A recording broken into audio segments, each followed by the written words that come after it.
Hello everyone, mayam nungainaribo. Masise aina lunch time da chak thongbase aina injang mathenche yerum oina thonge bako adugi video do machera ma lawja hore damna so hauri adu angang singna su damna pami mayam su share tawning na video sa matega ma share tawre damna su sangwa video te mayam punna jengminarasi ado yerum se thongna bagini haidana ko aina yerum ka sidi putna ko ta thamme ado yerum thongba se haurasi ko khang se hapi se aina butter oina hape butter se hana saudolani saudolaga tilau ga chanam ga singa hapring da siga dalchini ga laichi ga se hape aduga tilau ga chanam ga singa se hapa ga fit ngauraga ko mixer jar da hapsalaga ka grind tau thone ba ko jamna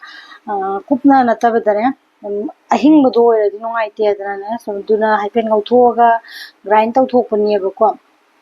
aro khang sidi tengdoktare aduga dum ai amkamu grind tawroga paste amo ina thokle adugi paste sum hapsalaga amkamu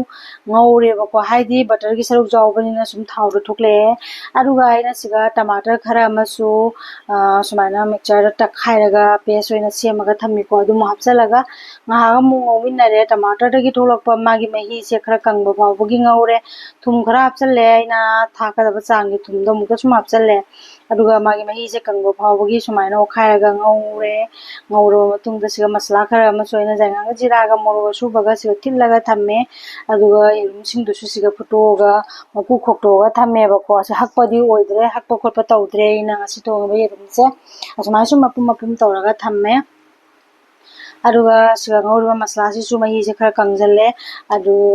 asiga amkamu hojinga sai thillaga thamgiba masala do adu mu hapsalani sumaina tawraga hapsalaga ngaha mu minarage yerum thongba se mahi jamna langna tawraga khoi thongbodo dumaina oidui nate ba ko mahi se khaji khaji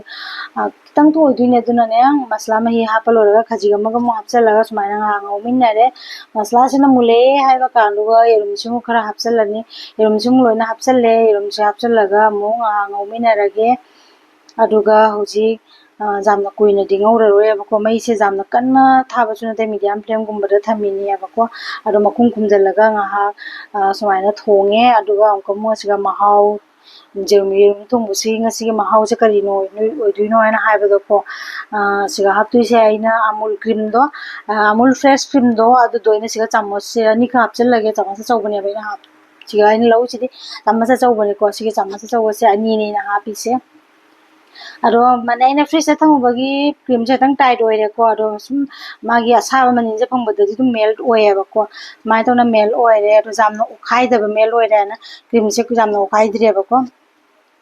ado sumaina to na yerum se thonge mayam jang jamna changde ba ko sigi jang ja khaji khak tolaga mahau leina hawi oinam na hawi ba ko ado sumaina khaidok chare yerum se nakana chaksu khaidoe mayam ase hawgadra jeu mayam ado sumaina tawranga sigi aina yerum thongbase sumaina thongjare mayam su try tawbiyo angang singa su jamna pami hawsu hawri mayam aisiga mu khaidok chare chak siga yerum siga atai mathendi thoina jaudre karimta ko ado plate che khali khali oire ko yerum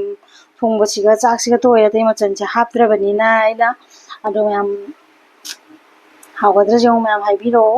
ado mayam please agi channel asibu subscribe tawraga support tawbiro mayam aisu support tawjarakke ano video su puraga lakjage ado yerum thongbase hapaga ko plate se khali oi mankre aina ne mane lebu se janinga so aina nimbu se ramam hapsale me finally ready oire me amase ai khudi chare jamna hauri me am su try tawbiyo thank you ngasi ge lunch item se me am su share tawbiye thank you bye me